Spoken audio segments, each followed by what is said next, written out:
Halo anak-anakku yang baik, selamat pagi ya nak. Salam jumpa, salam sehat dari ibu, tetap semangat. Ingat nak, pelajaran yang diberikan oleh bapak dan ibu guru tetap dipelajari. Jadilah anak yang baik, yang rajin belajar. Dan juga jangan lupa berdoa ya nak. Buktikan bahwa dirimu adalah seorang anak yang baik. Ya, sebelum belajar mari kita berdoa dalam nama Bapa dan Putra dan Roh Kudus. Amin. Bapa yang baik, kami bersyukur atas segala rahmat-Mu yang telah kami terima sampai pada saat ini. Begitu baik Engkau Tuhan sehingga kami dapat masih belajar melalui online hari ini. Semoga ya Bapa kasih-Mu menuntun kami, memberkati kami sehingga kami mampu mewartakan kerajaan-Mu dengan tindakan. Demi Kristus Tuhan pengantara kami. Amin. Dalam nama Bapa dan Putra dan Roh Kudus. Amin. Oke, anak-anakku yang baik. Ya, mari kita mulai pelajaran kita. Pada minggu yang lalu kita telah mempelajari Yesus mewartakan kerajaan Allah dengan kata-kata. Hanya ibu mengingatkan bahwa kerajaan Allah itu adalah bahwa Allah yang beraja menguasai hati manusia sehingga timbullah rasa cinta kasih, keadilan, kejujuran, sukacita dan damai sejahtera dalam diri manusia. Maka pada hari ini kita akan belajar Yesus mewartakan kerajaan Allah dengan tindakan. Tindakan hidup yang lebih bermanfaat daripada hanya kata-kata. Orang yang munafik itu adalah perbuatan, tindakan beda dengan kata-kata. Maka tidak memiliki prinsip. Artinya pendidikan itu tidak akan berhasil bila hanya disampaikan dalam pengajaran. Tetapi jauh lebih penting adalah lewat sikap dan tindakan kita sebagai siswa maupun sebagai guru. Pada saat ini kita diajarkan bagaimana cara kita bertindak dengan mewartakan kerajaan Allah. Ya, dalam hidup kita sehari-hari. Contoh, seorang kudus yang mewartakan kerajaan Allah dengan tindakan adalah Santo Fransiskus dari Assisi. Santo Fransiskus ini adalah seorang yang kaya raya.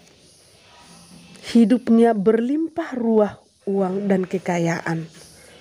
Dan juga orang tuanya adalah seorang pedagang yang sangat kaya.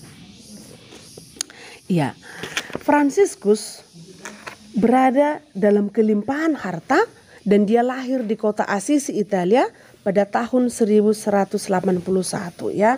Boleh nanti dibaca anak-anakku yang terkasih halaman 95 sampai dengan 96 karena panjangnya. Tetapi uang itu bukan segalanya bagi Fransiskus. Walaupun dengan uangnya ini dia bisa kemana-mana, tetapi kayaknya hidupnya tidak berfungsi hanya dengan kekayaan dan hanya dengan berfoya-foya, ya, memboroskan harta kekayaan ayahnya. Fransiskus ini disentuh oleh Tuhan, hatinya disentuh. Lalu dia masuk menjadi seorang biara dan dia pun melayani Tuhan dengan begitu baik. Ia segera melaksanakan nasihat-nasihat Tuhan, mewartakan kerajaan Allah.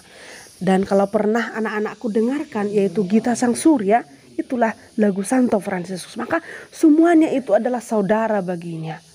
Dia membangun gereja, dia menjadi hidup dan melakukan tindakan dengan pewartaan kerajaan Allah.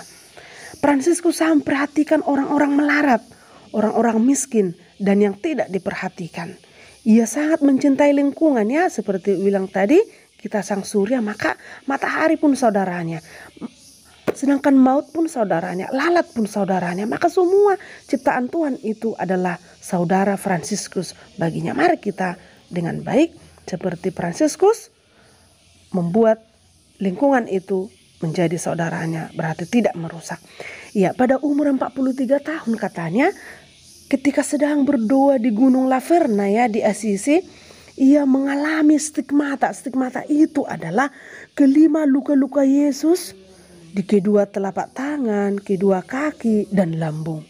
Luka-luka ini menjadi sumber penderitaan bagi tubuhnya maupun kebahagiaan bagi jiwanya hingga ajal tiba. Maka dia sudah merasakan bagaimana penderitaan Yesus ya. Orang yang mewartakan kerajaan Allah dengan tindakan juga melalui Injil Lukas bab 10 ayat 25 sampai 37 adalah orang Samaria yang murah hati. Ini sudah sering kita dengarkan ya nak. Seorang pemuda turun dari Yeriko ke Yerusalem lalu dirampas oleh penyamun, ya. Lewat seorang Lewi dibiarkan, lewat seorang imam dibiarkan, dan lewat seorang Samaria yang murah hati ini ditolong, diobati, dan dibawa ke penginapan sampai sembuh. Lalu Yesus menyembuhkan seorang yang sakit kusta. Itulah ya, 10 orang kusta itu disembuhkan oleh Yesus. Itulah tindakan Yesus mewartakan kerajaan Allah. Anak-anakku yang terkasih, Yesus dalam hidupnya mengajarkan cinta kasih. Tetapi Yesus tidak hanya mengajarkannya melalui kata-kata, melainkan dia sendiri pelaku cinta kasih itu. Begitu juga dengan orang Samaria yang murah hati. Yesus ingin membuka mata dan hati orang-orang Farisi. Orang Farisi dan ahli Taurat hanya tahu mengajarkan tentang cinta kasih, tetapi tidak melaksanakannya. Menjalankan cinta kasih itu tidak pandang bulu, seperti yang dilakukan oleh orang Samaria. Ya, dengan menyembuhkan orang kusta juga Yesus membebaskan orang dari keterasingan karena selalu dijauhi.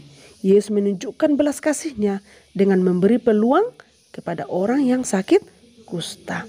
Anak-anakku yang baik, begitu juga dengan Santo Fransiskus dari Assisi. Dia melakukan tindakan-tindakan kasih. Maka tunjukkanlah melalui tindakan dan sikap hidupmu sehari-hari, anak-anakku yang baik. Bagaimana kamu mewartakan dan melakukan kerajaan Allah itu dengan tindakan. Jangan hanya di mulut. Belajar itu sudah merupakan tindakan baik. Berdoa, mengubah dirimu menjadi anak yang baik. Dan mempraktekkan firman Tuhan dalam hidup. Dan mempraktekkan dalam hidupmu. Sekian dan terima kasih.